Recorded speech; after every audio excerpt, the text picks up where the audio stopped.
Matt. Okay. Okay. Thank you. Thank you for my gift. I really feel this.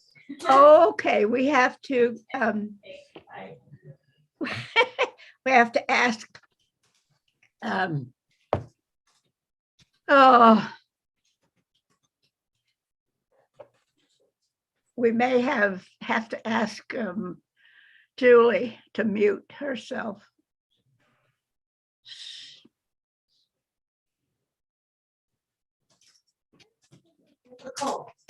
I don't know. I don't know. So I let Harvey's family know. They didn't know this stuff's coming Tuesday or Thursday. Can they hear me? Okay, I'm going to try to find Julie. Sorry. Because she probably doesn't realize that one of her, well, they're both. Are you having problems, Joan? I want to make sure that you mute both of your things. Oh, it's me. I'm a problem. And can you work muted? Okay, we'll go back.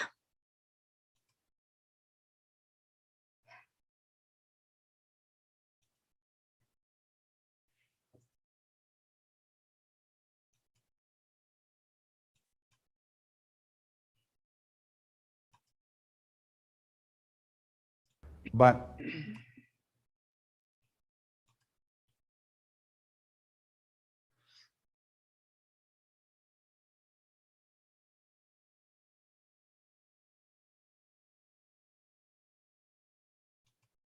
premiered on January the 3rd, 1953 at a very small theater in Paris called the Théâtre du Babylon. According to Beckett's biographer, James Knowlson, the play became a hit only after and because it upset many among its first audiences. At the Paris premiere, a group of well-dressed hecklers forced the curtain to come down after Lucky's monologue, and the play was put on hold for that performance. At the London premiere 2 years later, a spectator shouted out in the middle of the play, "This is why we lost the colonies."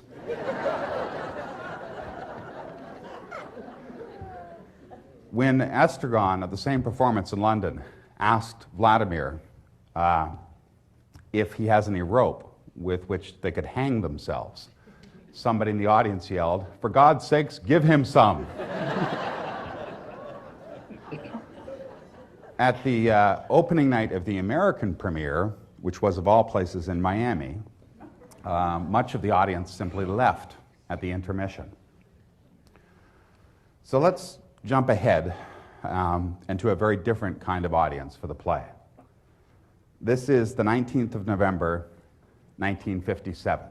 This is a story told by Martin Esslin in his book, The Theater of the Absurd. So a small group of very worried actors, 19th of November, 1957, are waiting behind a curtain in the dining hall at San Quentin Penitentiary in California. They are about to perform the first live play at San Quentin in over 40 years, and it is Waiting for Godot.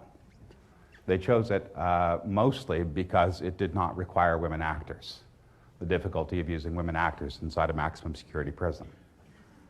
So the curtain is about to rise on an audience that is made up of 1,400 of the toughest men on the planet.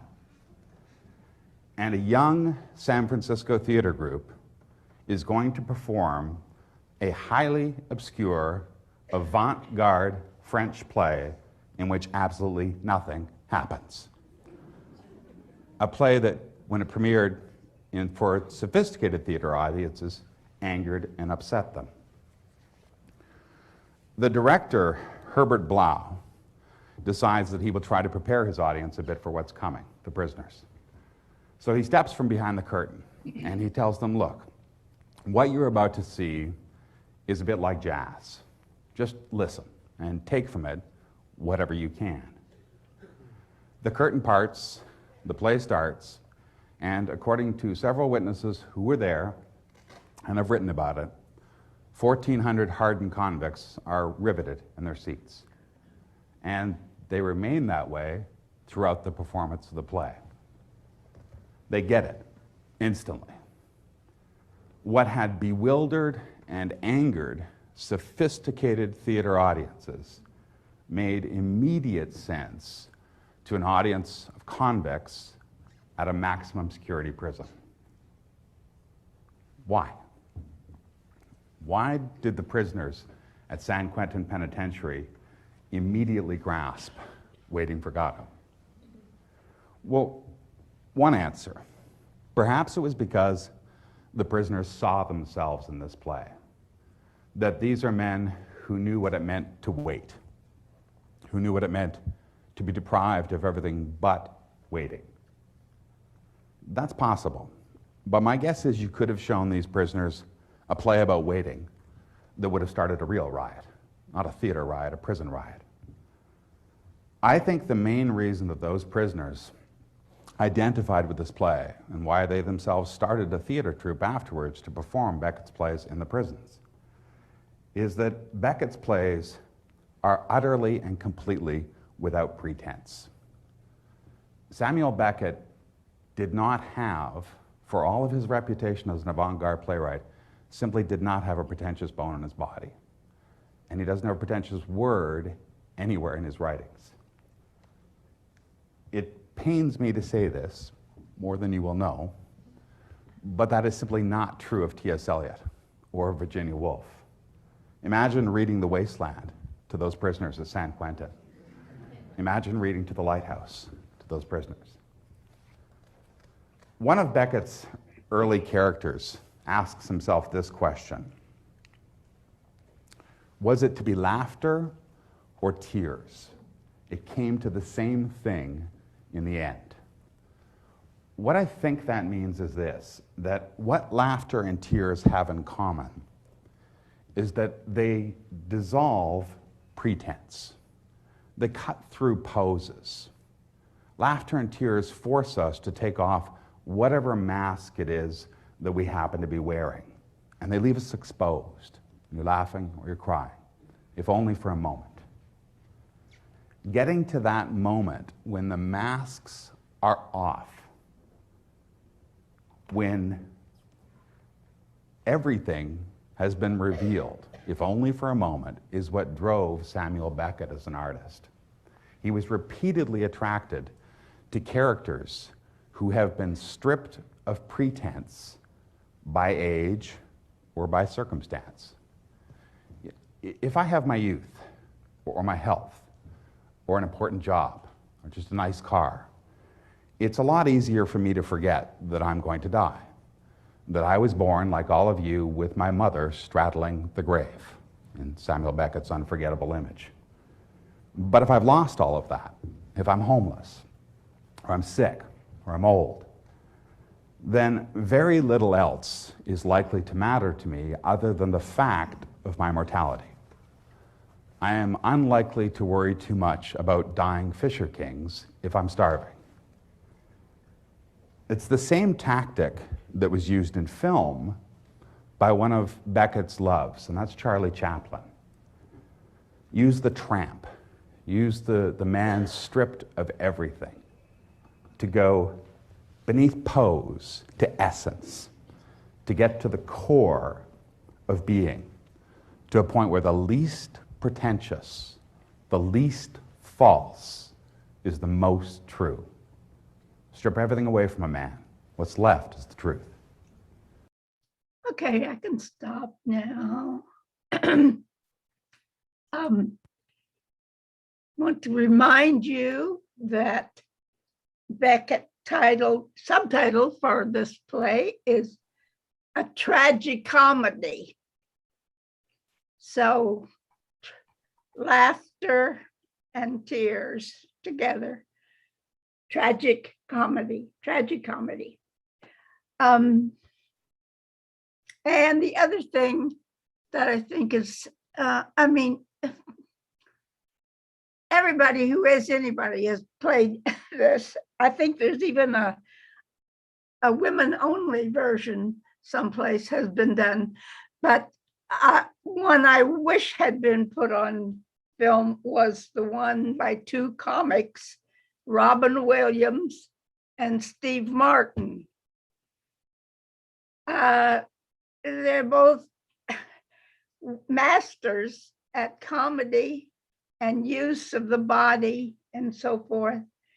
There's a couple of clips of that, but it's got Hebrew subtitles. They actually did play it though, huh? Oh yeah. There's some video of it, but not the whole thing. I don't know what year that was. I suppose 15 or 20 years ago. But the one I'm showing, is Burgess Meredith and Zero Mostel. And I don't know about Burgess Meredith. He's not known for comedy, but at least not to me. But Zero Mostel is a famous comic. So anyway, we're going to pick up where we left off. If I can get back to the video now. Let's see.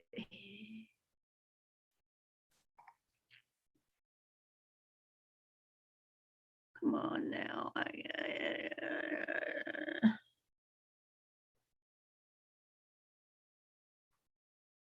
So guess I have to.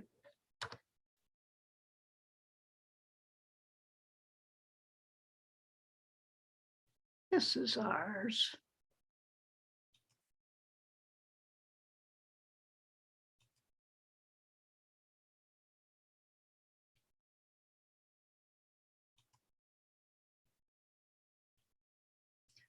Okay, back to share screen.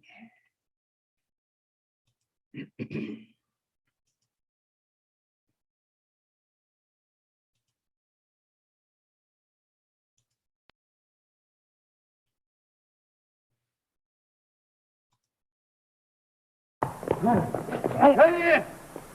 Huh? I'll go. On!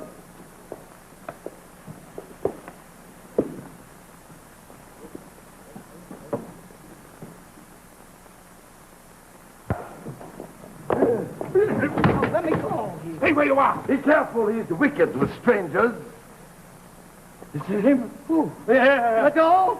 I present myself, Pazzo.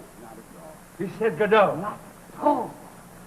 You're not Mr. Godot, sir? I'm Pazzo. Pazzo. Does that name mean nothing to you? I say, does that name mean nothing to you? Pazzo, Pazzo. Pazzo, pazzo. Pazzo! Ah, Pazzo! Let me see, Pazzo. Is it Bazzo or Pazzo? Pazzo! No, I'm afraid not. No, I don't seem to know. I know a family with the name of Gazzo. The mother was a... We're not from these parts, sir. We're human beings, as far as one can see. Of the same species as myself. Of the same species as Pazzo, made in God's image. Well, Who is Godot? Godot? You took me for Godot. No, sir, not for an instant. Who is he? Well, he's a kind of an acquaintance. Nothing of the No, kind. no. Oh, we hardly even know That's him. true. We hardly know him, but all the same. Well, personally, I would know if I saw him. You took me for him. Well, that's to say, you understand, the dusk, the strain, waiting. I imagined, I confess, for a moment. Waiting? So you were waiting for him? Well, Here on my land? we didn't mean any harm. We meant well. Well, the road is free to all. That's the way we looked It's a at it. disgrace. There you are. Nothing we can do about it. Let's say no more about it. Up, pig. Every time he drops, he falls asleep. Up on. Back. Back. Stop. Turn. Gentlemen, I'm happy to have met you. Yes, sincerely happy. Closer. Stop! The road seems long when one journeys for... Yes, 6 hours, that's right. 6 hours all alone on end and never a soul in sight. Coat!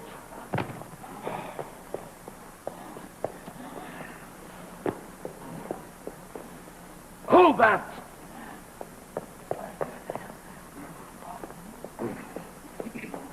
Coat! Touch of autumn in the air this evening. Whip!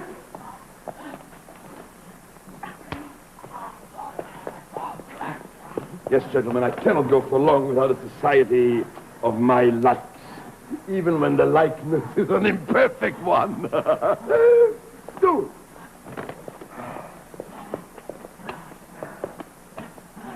Closer! Back! Further! Stop! That is why, gentlemen, I propose to dally with your permission for a while before I venture any further. Basket. The fresh air stimulates the jaded appetite. Basket! Further. He stinks. Happy days.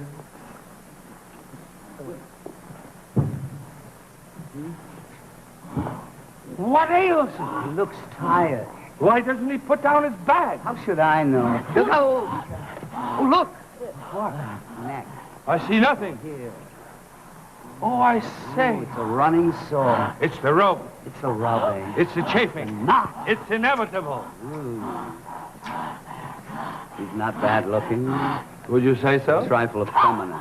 Look at the slava. Oh, it's inevitable. Look at the slava. Perhaps he's a half-wit. A Cretan.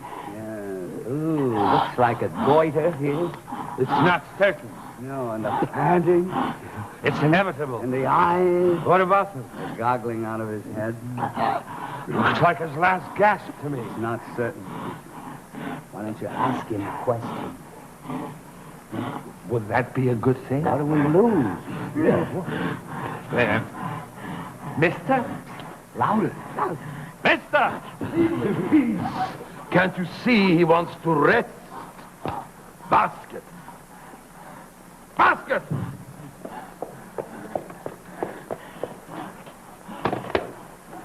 Ah, that's better. Please, sir. What is it, my good man? Please, sir. You're finished with the... You won't be wanting the bones, sir. Couldn't have waited? No, it is well to ask. Do I need the bones? No, personally I don't need them anymore, but in theory the bones go to the carrier. He's there for the one who asks. Go ahead, ask him, he'll tell you. Mister? Excuse me, mister. You're being spoken to, pig. Reply. Try him again. Mister. Excuse me.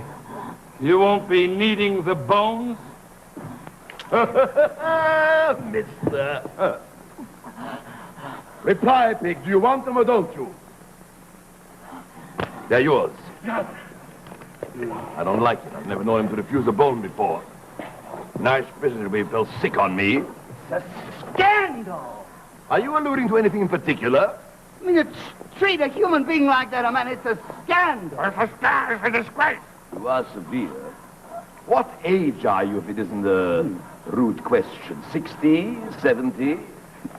What age would you say he was? 11. No, I'm impertinent. But I must be getting on. Unless, I smoke another pipe before I go. What do you say? Perhaps you do not smoke? Yes? No? Oh, it's of no importance. But how am I to sit down now, without affectation, now that I've risen, without appearing to, how shall I say, falter? Let me see.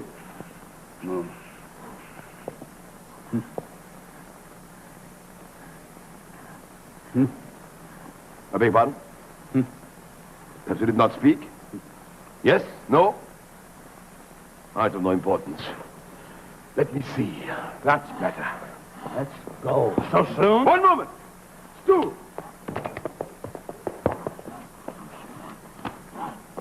More. There. Done. Let's go. I hope I'm not driving your way. Wait a little longer, you'll never regret it. We're in no hurry. The second is never so sweet as the first, I mean. It's sweet just the same. I'm going. He can no longer endure my presence. I'm perhaps not particularly human, but who cares? Think twice before you do anything rash. Suppose you leave now, while it is still day. Well, there is no denying it is still day. Good. What happens in that case to your appointment with this, Godin? Anyhow, you see what I mean. Who has your future in his hands, at least your immediate future. Who told you? He speaks to me again. If this goes on much longer, we'll soon be old friends. Why doesn't he put down his bag? I, too, would be happy to meet him. The more people I meet, the happier I become. From the meanest creature one departs wiser, richer, more conscious of one's blessings. Even you, who knows, will have added to my store. Why doesn't he put down his bag? But that would surprise me. You're being asked a question. A question? Oh, what? A moment ago you were calling me sir in fear and trembling. Now you're asking me questions? No good will come of that. I think he's listening. What? You can ask him now. He's on the alert. Ask him what? Why he doesn't put down his bag? I wonder. Well, now ask him, can't you? You want to know why he doesn't put down his bags, as you called them? That's it. You sure you agree to that? He's puffing like a Krampus. The answer is this. But stand still, I beg of you. You're making me nervous. Come on. Well, hold it. He's about to speak. Good. I'm ready.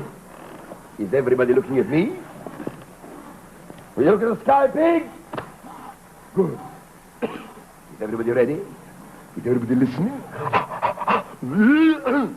Is everybody ready? Ha! I don't like talking in a vacuum. Well, let me see. I'm going. What was it exactly you wanted to know? Why? Don't interrupt me. If we all speak at once, we'll never get anywhere. What was I saying? What was I saying?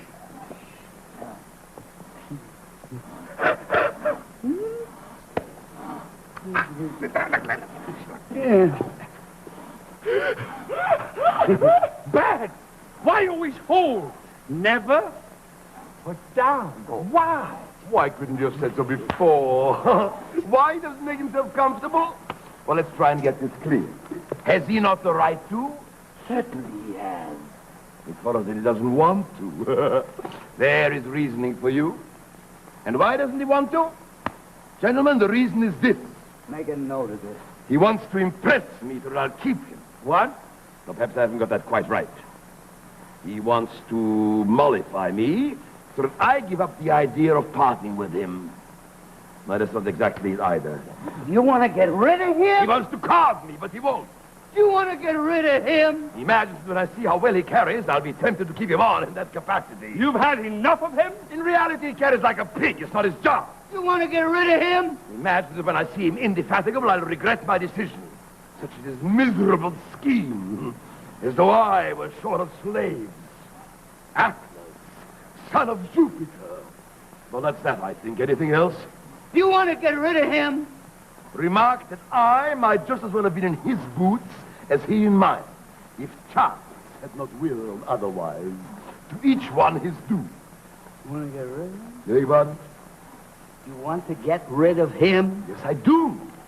But instead of just driving him away as I might have done, instead of simply kicking him out, in the goodness of my heart, I'm bringing him to the fair. Well, I hope to get a good price for him. The truth is you can't drive such creatures away. The best thing would be to kill them. Old dog. He's crying. Old dog with more dignity. Comfort him as you pity him. Go on, wipe away his tears. He'll feel less forsaken. Make haste before he stops. Oh, He crippled me! I told you didn't like strangers. Oh, show him. Oh, he's bleeding. It's a good sign. I'll never walk again! Oh, never mind. I'll carry you if necessary. He stopped crying. You have replaced him, as it were. The tears of the world are a constant quantity. For each one who begins to weep somewhere else, another stops. The same is true of the laugh. Let us therefore not speak ill of our generation. It's not any unhappy as its predecessors. Let us not speak well of it either. Let us not speak of it at all. It is true the population has increased. All right, now you just try and walk.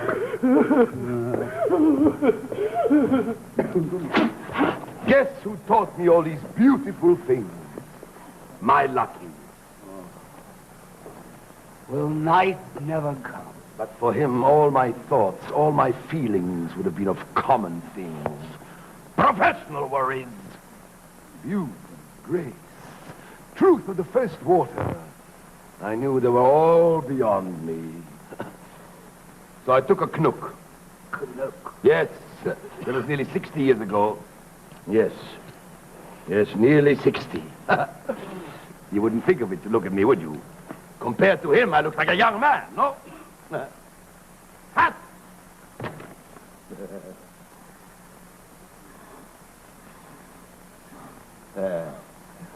Now look. You see? And now you're going to turn him out as good and faithful servant? Swine! Oh, yes, to chuck him away like an old banana skin after all these years, really. I can't bear it any longer. The way it goes on, it's terrible. You have no idea. I'm going mad. I can't bear it any longer. Can't bear it. Any longer? He's going mad. It's terrible. How dare you? Such a good master. It's abominable after all these years. Really. So kind, so helpful, so entertaining, my good angel, and now he's killing me. Does he want to replace him? What? Does he want someone to take his place or not? I don't think so. What? I don't know. Ask him. What? Gentlemen, I don't know what came over me. Forgive me, forget all I said. I can't remember what it was, but you can be sure there wasn't a word of truth in it. Do I look like a man that can be made to suffer? Frankly? What about with my pipe? Oh.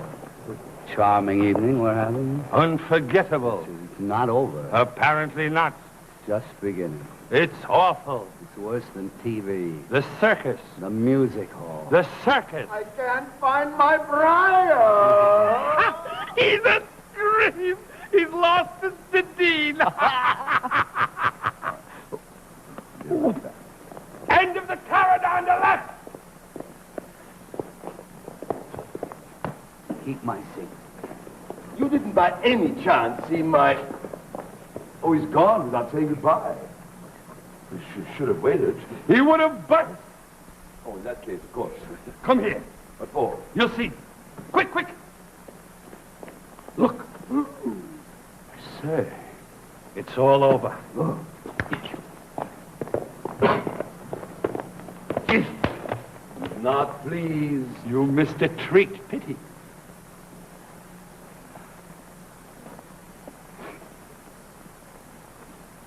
He subsides.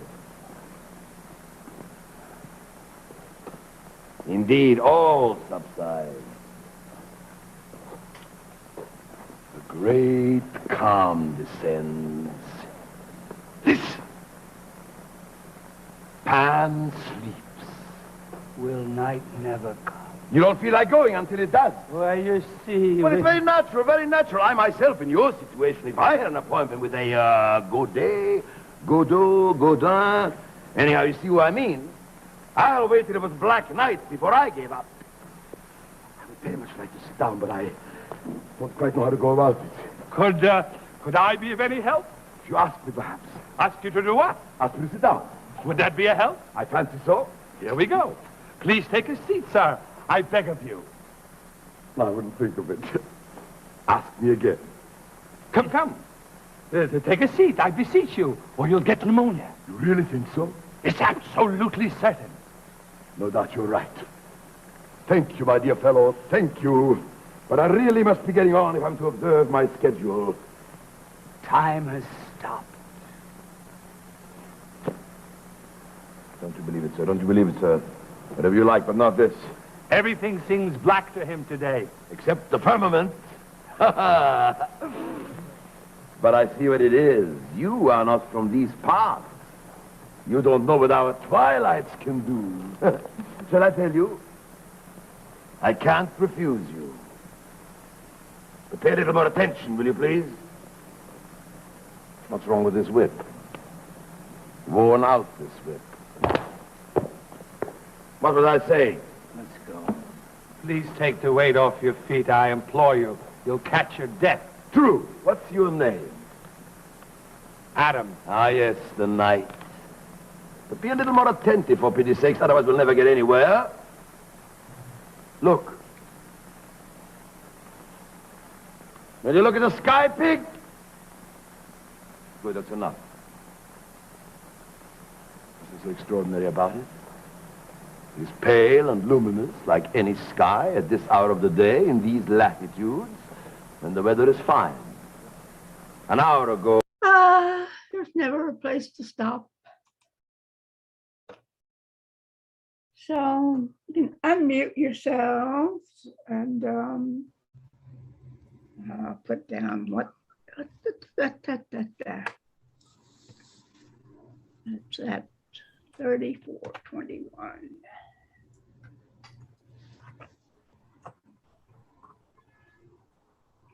I don't know how hard it is for you. I'm following the script. I wish we had subtitles because if you've not heard it before, I'm sure it's very hard to keep track. Yes. Okay. Okay, we are going to start reading at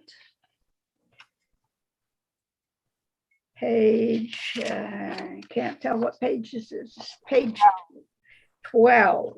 Well, Where on the top left, I stopped here because this was the entrance of Pazzo and Lucky. So before they come in, everybody remember their order? I think it's easy. Okay, I'm going to start with Estragon's speech, which I like to remember. It's one of my mottos. Nothing to be done. Like to finish it? So here comes Pazzo. back.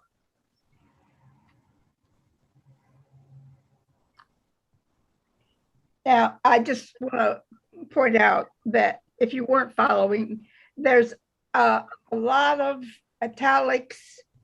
Every time Pazzo has something, there's a lot of italics. So you have to hunt through that to find what he's actually saying. You said So back. So where are we? Page 12, first column, down. First near- column, the essential doesn't change? No, you must not be on 12.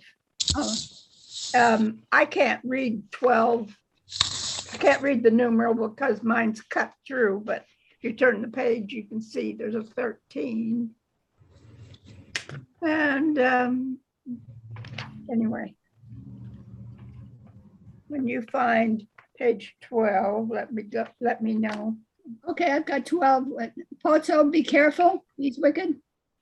Mm, You haven't gotten there yet. Well, we're just finishing the first column where Okay, Vladimir speaks.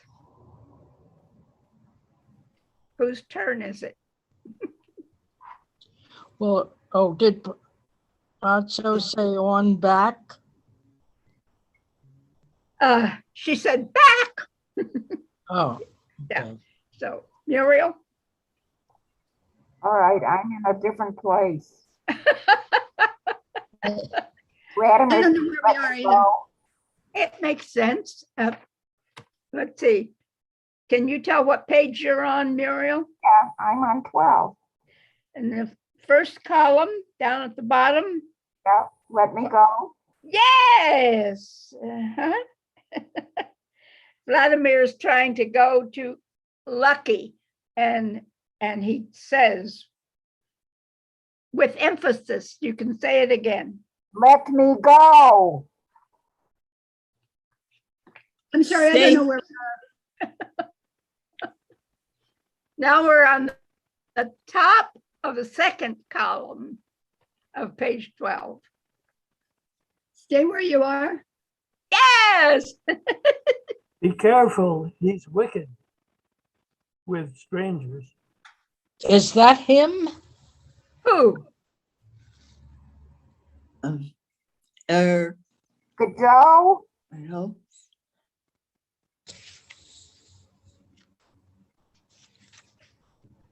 Yes.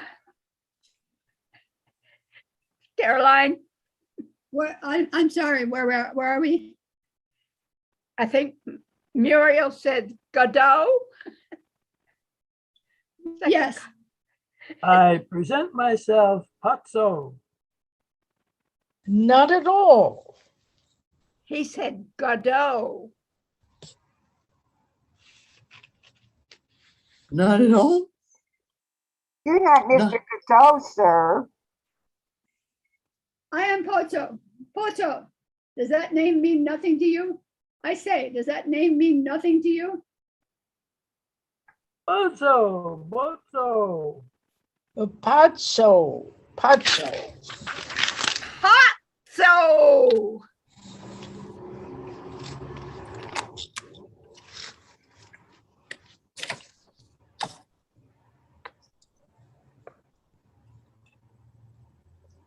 Pozo. Let me see. Pozo. So. Is it Pozo or Bozo? Poto, no, I'm afraid. I know, I don't seem to. I once knew a family called Gotso. The mother had the clap. We're not from these parts, sir. You are human beings, nonetheless, as far as I can see, of the same species as myself. Of the same species as Potso, made in God's image. Well, you see. Who is Godot? Godot? You took me for Godot. Oh, no, sir. Not for an instant, sir. Who is he? Oh, he's a kind of acquaintance. Nothing of the kind. We hardly know him. True, we don't know him very well, but all the same.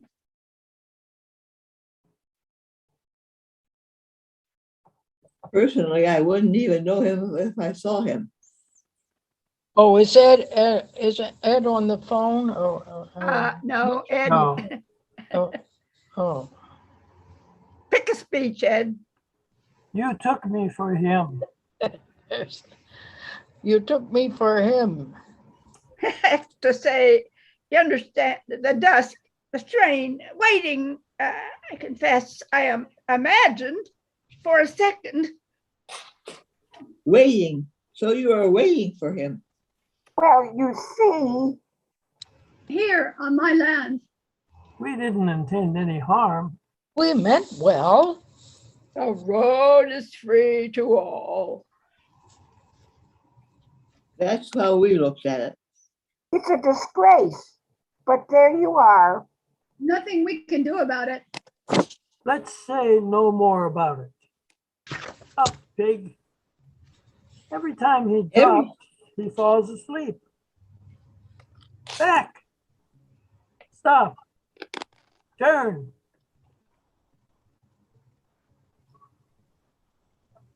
True, gentlemen, I am happy to have met you. Yes, yes. Sincerely happy. Closer. Stop. Yes, The road seems long when one journeys all alone for, yes, 6 hours, that's right. 6 hours on end and never a soul in sight. Coat, hold that. Coat,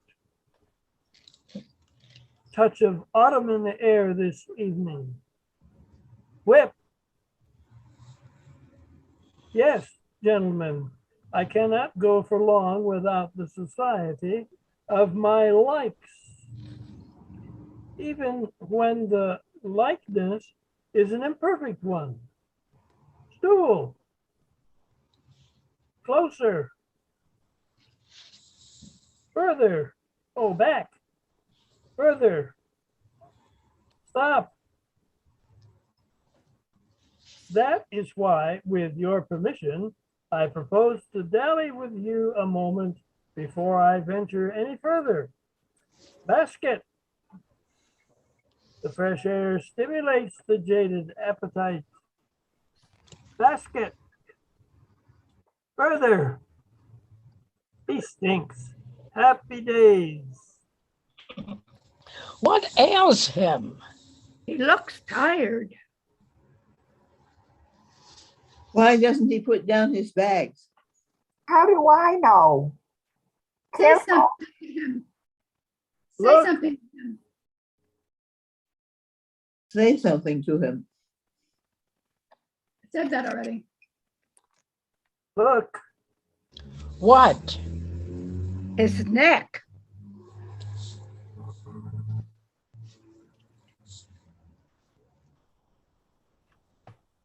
I see nothing. Here, Oh, I say. A running sore. It's a rope. It's the rubbing. It's inevitable. it's the knot. It's the chafing. He's not bad looking. Would you say so? A trifle effeminate. Look at the slobber. It's inevitable. Look at the slaver. Perhaps he's a half-wit. A cretin?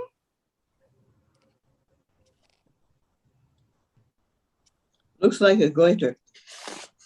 It's not certain. He's panting. It's inevitable. And his eyes. What about them? Goggling out of his head. Looks like his last gasp to me. It's not certain. Ask him a question. Would that be a good thing? What do we risk? Mister?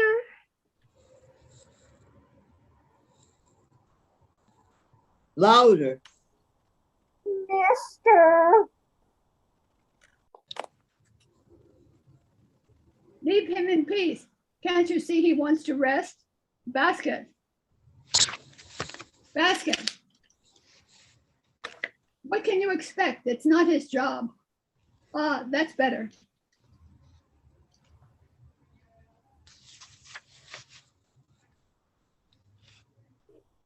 Please, sir. Oh. What is it, my good man? You finished with the, you don't need the bones, sir? You couldn't have waited? No, he does well to ask. Do I need the bones? No, personally, I do not need them anymore. But in theory, the bones go to the carrier. He's therefore the one to ask. Go on, don't be afraid. Ask him, he'll tell you. Mister, excuse me, mister. You're being spoken to, Big. Reply. Try him again. Excuse me, mister. The bones? You won't be wanting the bones? Mister? Do you want them or don't you? They're yours. Wait a minute. Okay, I don't like it. I've never known him to refuse a bone before. Nice business if it'd be if he fell sick on me.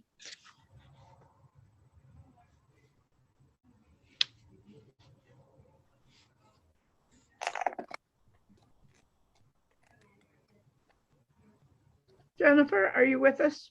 I'm trying to find the place. Yeah. I thought you got ahead of me. Yeah, top of 16 on the right side.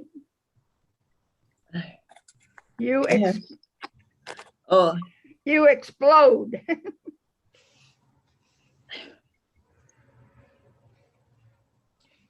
wait.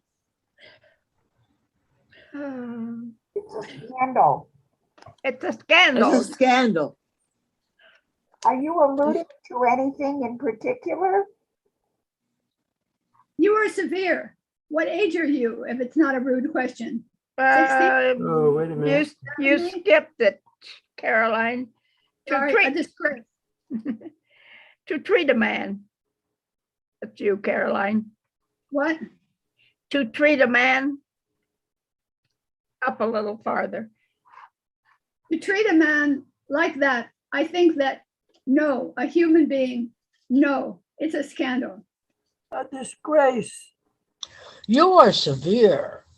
What age are you, if it's not a rude question? 60? 70? What age would you say he was? 11. I am impertinent. I must be getting on. Thank you for your society. Unless I may smoke another pipe before I go. What do you say? Oh, I'm only a small smoker, a very small smoker. I'm not in the habit of smoking 2 pipes, one can top of the other. It makes my heart go pit-a-pat. It's the nicotine. One absorbs it in spite of one's precautions. You know how it is. But perhaps you don't smoke? Yes? No? It's of no importance. But how am I to sit down now without affectation, now that I have risen, without appearing to, how shall I say, without appearing to falter? I beg your pardon. Perhaps you didn't speak? It's of no importance. Let me see. Ah, that's better. Let's go. So soon? One moment. Stool. More. There. Done it. Let's go. I hope I'm not driving you away. With a little longer, you'll never regret it. We're in no hurry. The second is never so sweet as the first, I mean, but it's sweet just the same. I'm going. He can no longer endure my presence. I am perhaps not particularly human, but who cares? Think twice before you do anything rash. Suppose you go now while it is still day, for there is no denying it is still day. Good. What happens in that case? I'm out. In that case, what happens in that case to your appointment with this Godet, Godot, Godine?